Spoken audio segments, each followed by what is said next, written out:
Um monumento de areia para lembrar uma imagem que chocou o mundo. Uma homenagem na faixa de Gaza ao menino sírio Aylan Kurdi, que morreu afogado durante uma tentativa de chegar à Europa. A morte de Aylan, de 3 anos, virou um símbolo da luta dos migrantes que tentam escapar de uma violenta guerra civil na Síria e se arriscam em uma perigosa travessia.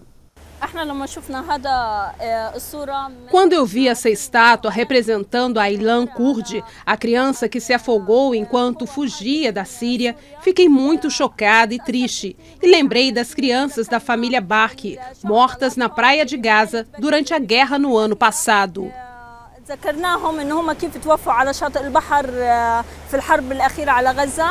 Aylan foi enterrado sexta-feira na cidade de Kobani, na Síria. Segundo a Organização das Nações Unidas, pelo menos 2.400 pessoas morreram só este ano quando tentavam migrar para a Europa.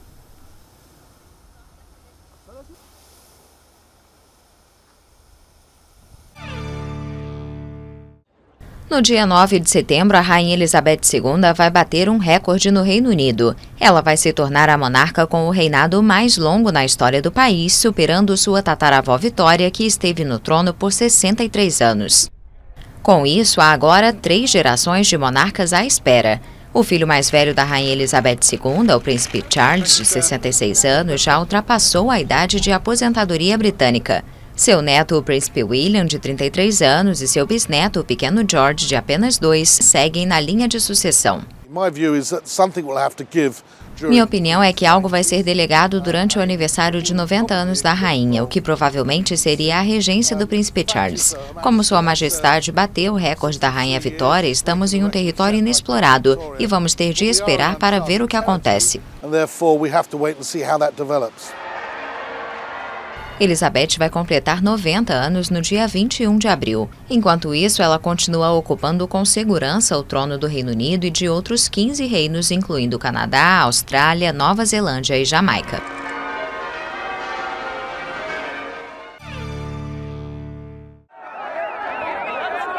Milhares de pessoas que percorreram centenas de quilômetros para fugir da fome e da guerra estão confinadas neste pequeno espaço.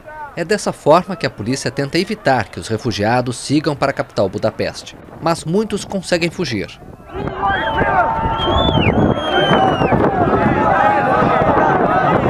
Em meio à tensão, os agentes reprimem à força quem tenta furar o bloqueio e às vezes exagera.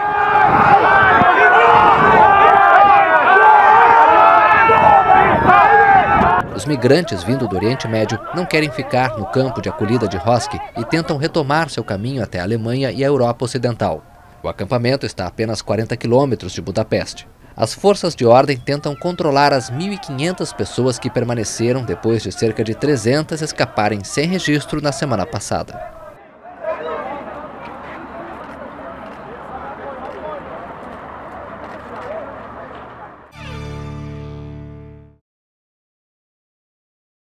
A ministra das Relações Exteriores da Colômbia, Maria Ángela Holguín, se reuniu com o alto comissário das Nações Unidas para os Direitos Humanos, Zeid Ra'ad Zeid Al-Hussein. O encontro ocorreu em Genebra, na Suíça, nesta segunda-feira. Holguín expressou a preocupação do governo colombiano com a situação de milhares de cidadãos que foram afetados pelo fechamento da fronteira imposto pela Venezuela. Os dois países vivem dias de tensão após o governo do presidente Nicolás Maduro ordenar o fechamento de 2 trechos da fronteira e mandar deportar colombianos. A decisão foi tomada após um ataque a tiros deixar 3 militares e um civil venezuelanos feridos quando era realizada uma operação de combate ao contrabando.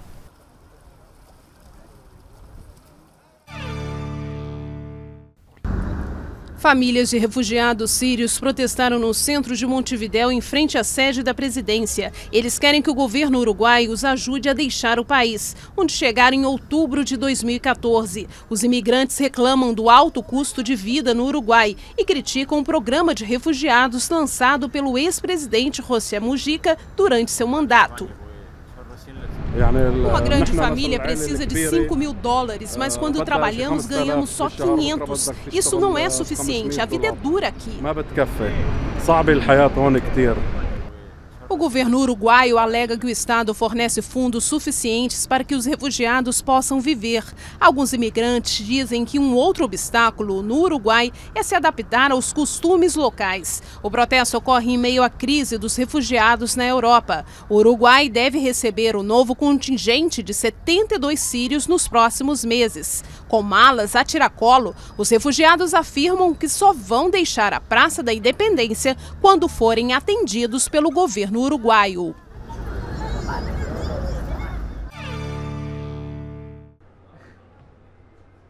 A cadeira é dura e fria, com muitas bordas afiadas. 1000 espadas de inimigos foram utilizadas para construí-la, fundidas pelo fogo soprado por um dragão. O trono é cercado de mistério, bem ao estilo de quase tudo em Game of Thrones. Este é apenas um dos 70 objetos da exposição sobre a série em Paris. Aqui também é possível ver de pertinho a mão de ouro de Jaime Lannister, os ovos de dragão de Daenerys Targaryen e as espadas de Ned e Arya Stark.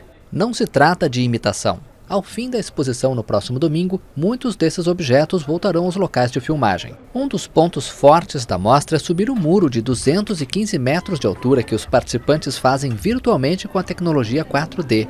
Mais de 200 mil pessoas em todo o mundo já conferiram a exposição gratuita. Em Paris, as entradas foram disponibilizadas há algumas semanas e em poucas horas estavam esgotadas.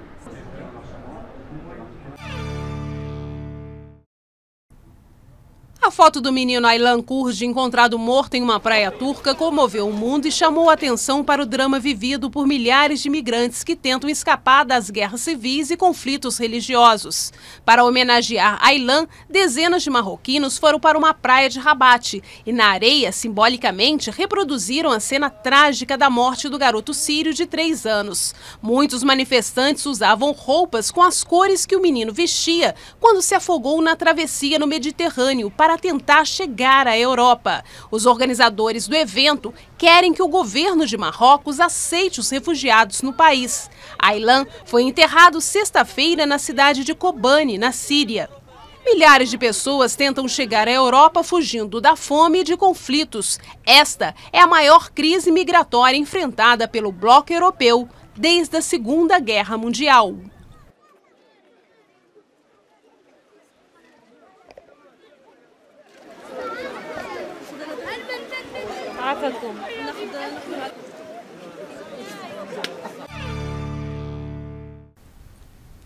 Foi uma operação conjunta entre as polícias colombiana, mexicana e o Departamento de Combate às Drogas dos Estados Unidos. Quase 1 tonelada de cocaína foi apreendida no aeroporto internacional de El Dorado, próximo a Bogotá, capital da Colômbia. A droga seria enviada para o México. Os traficantes usaram tinta de recarga de impressora para disfarçar o cheiro. A droga tinha uma cor preta por causa dos produtos químicos e que servia como camuflagem. Na semana passada, outros 961 quilos de cocaína foram apreendidos no México em um avião de carga que veio da Colômbia. A droga seria enviada à Europa e aos Estados Unidos e estava avaliada em mais de 19 milhões de dólares. Nos 2 casos, ninguém foi preso. A Colômbia é o maior produtor de coca, a matéria-prima para a fabricação de cocaína, de acordo com as Nações Unidas, e produziu 442 toneladas da droga em 2014.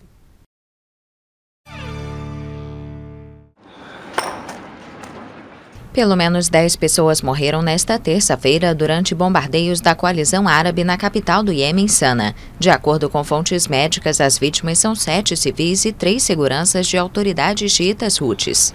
Várias testemunhas afirmaram que a academia de polícia foi um dos alvos dos bombardeios na capital, controlada por rebeldes xiitas apoiados pelo Irã. O quartel-general do Serviço de Segurança Central e casas de líderes da rebelião também foram alvejados. Segundo a ONU, o conflito no Iêmen, país pobre da Península Arábica, já deixou quase 4.400 mortos e 1.300.000 deslocados desde março.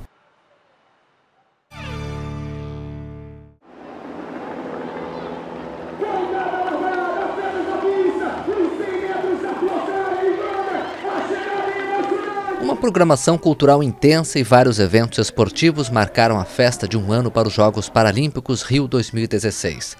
Na Lagoa Rodrigo de Freitas foi disputado o desafio final de atletismo.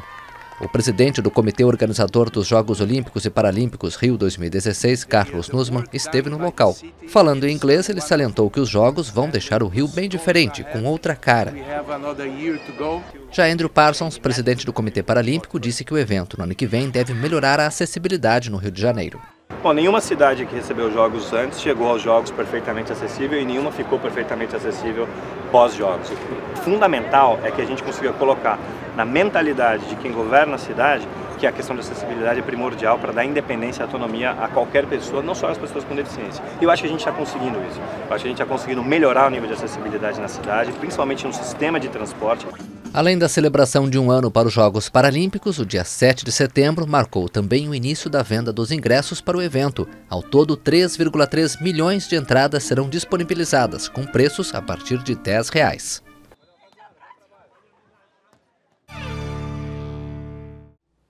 A ex-primeira-dama da Guatemala já se vê no segundo turno das eleições e mais além.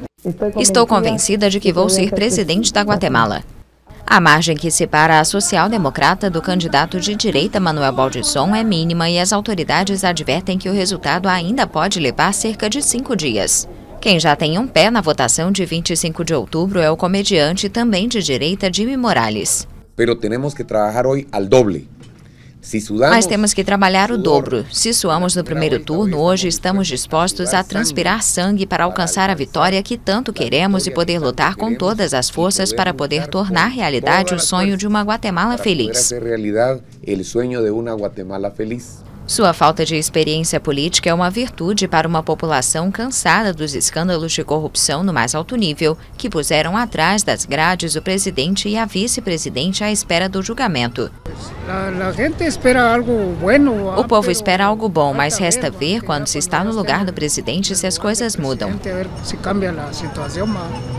Após meses de protestos, a tranquilidade parece voltar às ruas da capital do país.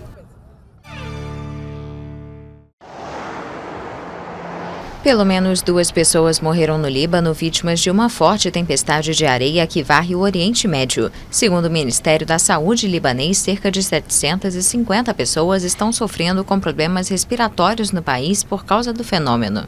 As autoridades estão em alerta e pediram que as pessoas que têm asma, alergias e doenças cardiovasculares e pulmonares crônicas, assim como idosos, crianças e mulheres grávidas, permaneçam em casa, evitem a poeira e usem máscaras. Segundo o Serviço Meteorológico, a tempestade vai perder a intensidade a partir da noite de quarta-feira. O vento de areia que sopra na região é um fenômeno que costuma ocorrer no Líbano, mas não nessa época do ano, segundo o secretário-geral do Centro Nacional de Pesquisas Científicas, Mouin Hamzé. Várias regiões, como Síria, Jerusalém e Egito, também estão sendo afetadas pelas tempestades de areia.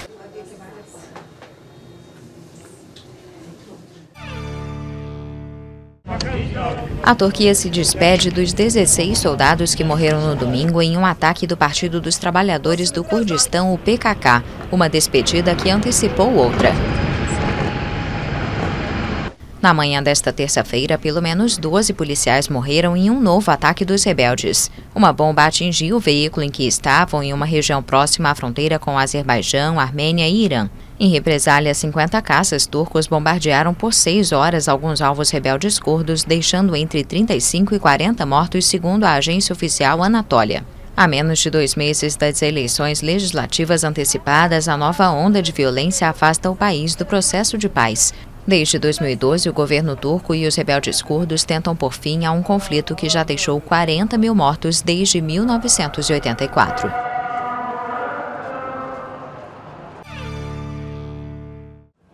A famosa mesquita de Al-Aqsa, localizada no santuário religioso muçulmano do Domo da Rocha, foi parcialmente encoberta pela nuvem de areia. A maior mesquita de Jerusalém atrai milhares de visitantes do mundo inteiro. Muitos usaram máscaras para minimizar o efeito da tempestade. O fenômeno também foi sentido nos territórios palestinos, onde as autoridades pediram à população para permanecer em casa. Do alto, era difícil enxergar os prédios e avenidas de Ramallah, na Cisjordânia. No Egito, o problema da visibilidade foi o mesmo. A capital do país, Cairo, passou o dia encoberta por uma névoa de areia. Até a ilha de Chipre, no Mediterrâneo, registrou o fenômeno. As autoridades de Nicósia, que enfrentam uma forte onda de calor, tiveram de lidar com o aumento de casos de problemas respiratórios. O Centro Nacional de Pesquisas no Líbano explicou que a situação na região é meio rara nesta época do ano, já que o fenômeno ocorre geralmente em março e abril. O mesmo instituto disse que a tempestade de areia vai perder a intensidade a partir da noite de quarta-feira.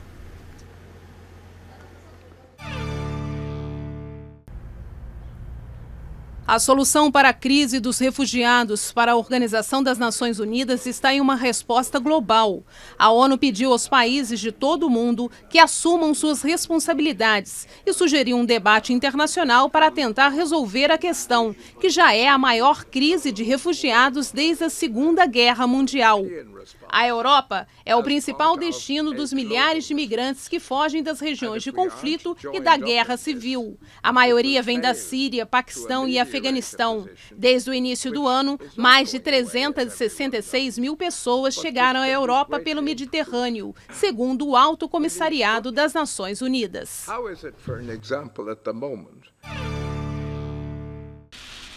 A proposta da Comissão Europeia é que os países do bloco recebam 120 mil refugiados. A União Europeia é o principal destino dos milhares de imigrantes que tentam escapar de conflitos religiosos e da guerra civil na Síria. A maioria atravessa o Mediterrâneo em condições extremas de perigo. As principais entradas no continente são pela Grécia e Itália, mas a Alemanha é o destino final de muitas pessoas. A chanceler alemã Angela Merkel gostou da ideia da comissão, mas afirmou que este é apenas um primeiro passo.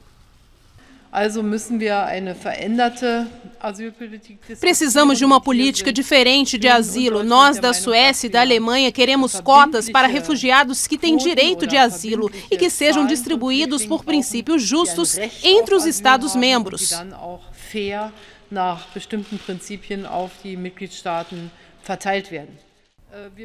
A Alemanha já anunciou que vai destinar 6 bilhões de euros para administrar o grande fluxo de refugiados que chegam todos os dias ao país. Esta é a maior crise migratória desde a Segunda Guerra Mundial. Deshalb brauchen wir hier zum Schluss ein offenes System.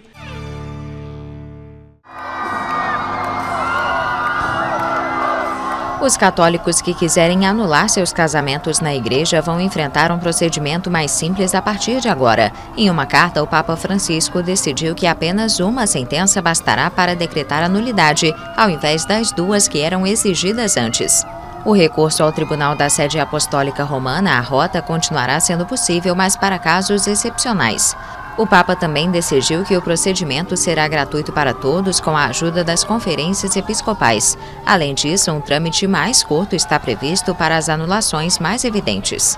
Nestes casos, o bispo da diocese será juiz com o objetivo de que as decisões respeitem a unidade católica na fé e na disciplina.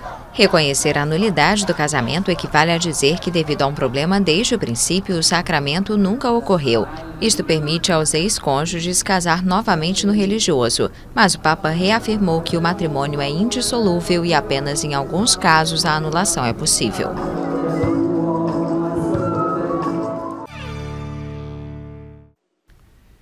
O presidente mexicano Enrique Peña Nieto concordou em se encontrar com os parentes dos 43 estudantes desaparecidos no México.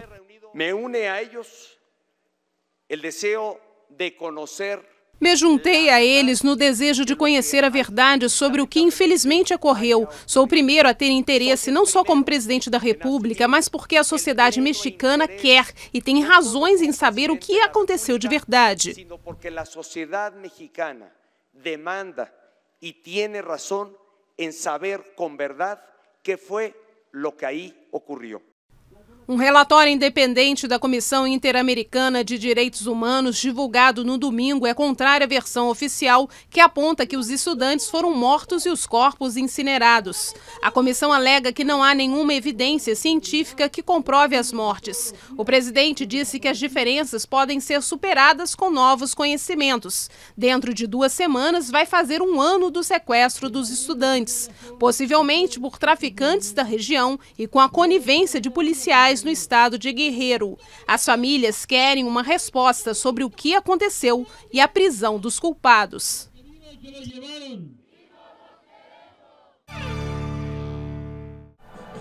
Um confronto histórico e pacífico. A Palestina começou a luta pela primeira vez por uma vaga na Copa do Mundo. A ideia é estar entre as seleções no Mundial da Rússia em 2018.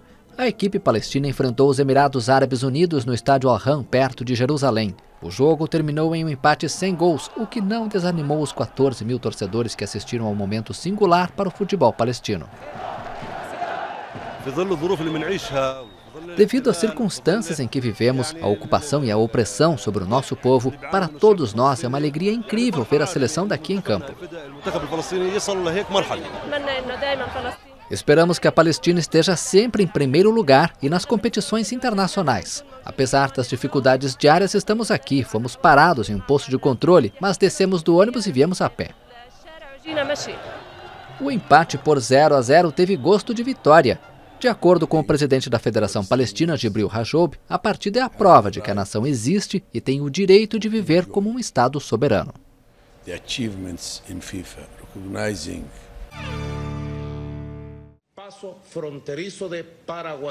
O presidente da Venezuela, Nicolás Maduro, ordenou o fechamento de um novo trecho da fronteira com a Colômbia depois de anunciar que aceita a mediação do Brasil e da Argentina na crise.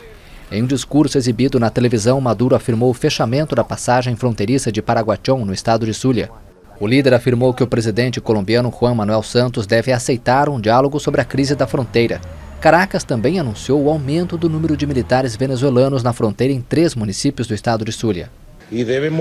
Devem ser mobilizados imediatamente 3 mil homens para reforçar toda esta região. O objetivo é proteger do povo de Zulia ao povo de Guayú.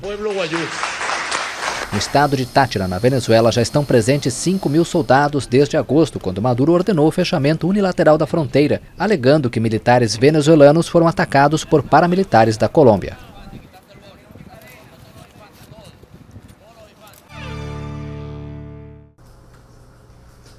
O ex-presidente da Guatemala, Otto Pérez, vai ser processado por associação ilícita, fraude aduaneira e corrupção passiva.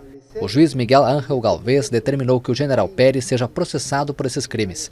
O magistrado também ordenou a prisão preventiva do político.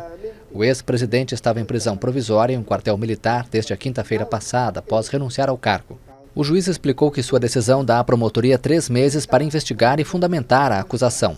A promotoria afirma que Pérez é o líder de uma rede chamada La Línea, dedicada à cobrança de propinas a empresários para a sonegação de impostos no Sistema Nacional Alfandegário.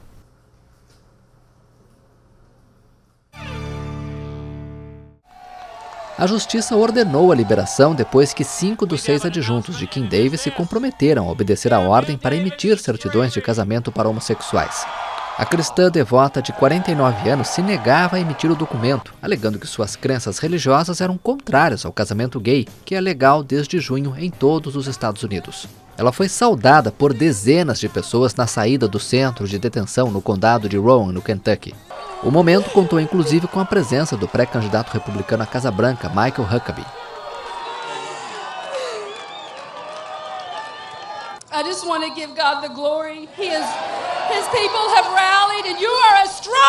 Eu só quero dar glória a Deus. Estas pessoas se juntaram e todas elas são muito fortes. Nós servimos a um Deus vivo que sabe exatamente onde cada um está. Continuem impressionando. Não esmoreçam, porque Deus está aqui para todos. Don't let down. Because he is here.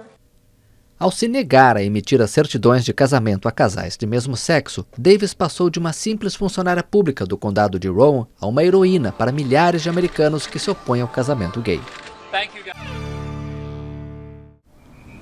Pelo menos 15 motoristas fazem parte da manifestação que acontece em frente ao Ministério do Trabalho paraguaio na região central da capital do país. A maioria faz greve de fome após a demissão de um grupo de 51 funcionários, número não confirmado pelo governo. O protesto é contra a organização da linha 49 do transporte urbano de Assunção. Alguns perfuraram os lábios com pregos retorcidos e muitos fizeram o mesmo nos pés e nas mãos, evitando comprometer nervos vitais. Os manifestantes exigem que o Ministério do Trabalho reconheça um sindicato recém-criado e acusam o governo de beneficiar os empresários do setor. Já o Ministério classificou o tipo de protesto como chantagem.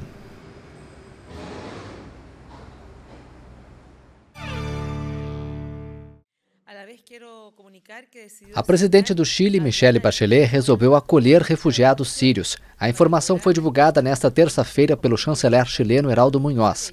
O plano inicial prevê o acolhimento de 150 pessoas. O governo também decidiu acelerar a entrega de vistos a 23 sírios com parentes ou conhecidos no Chile de origem síria.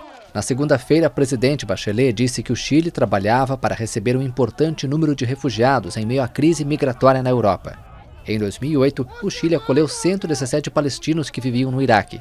Também nesta terça-feira, a presidente Bachelet anunciou mudanças inesperadas no primeiro escalão do governo. A chefe de Estado nomeou a nova ministra da Educação após professores e estudantes protestarem em todo o país por reformas no setor. A ex-prefeita Adriana Del Piano vai substituir Nicolás Eyzaguirre, que vai dirigir a Secretaria-Geral da Presidência.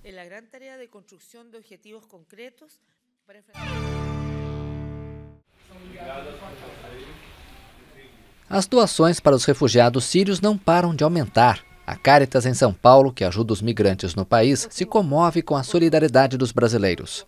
As doações e as manifestações de solidariedade aumentaram muito mais que 100%. Nós temos recebido mensagens, telefonemas, pessoas que nos procuram trazendo doações e doações em itens como kits de higiene, cobertores, leite, leite em pó para crianças, fraldas e também doações em dinheiro. Desde que começou a Guerra Civil na Síria em 2011, o Brasil recebeu mais de 2.000 refugiados, mais do que qualquer outro país na América Latina. Atualmente, os sírios são o maior grupo de refugiados no Brasil. Só em 2014, 1.405 receberam permissão para morar no país. O governo brasileiro não fornece dinheiro, é diferente dos europeus, por exemplo. Mas aqui a diferença é que você vem e, se você aprender, pode trabalhar. Eles ajudam, sem pensar, sem nada. Não tem, é mesmo na Europa, sabe? O nariz alto, se você fala um bom dia, eles não respondem. Aqui não, tudo gente boa. Eu gosto do Brasil.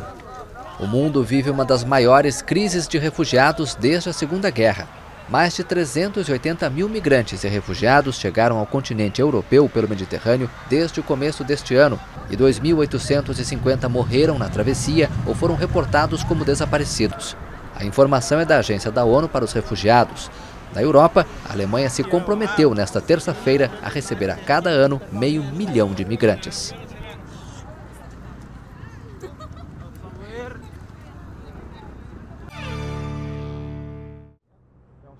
Os passageiros de um avião da British Airways que seguiria de Las Vegas para Londres nesta terça-feira levaram um grande susto. A aeronave pegou fogo no momento da decolagem e precisou ser evacuada. Algumas pessoas ficaram feridas sem gravidade. Segundo informações do aeroporto de McCarran, havia 159 passageiros e 13 membros da tripulação a bordo.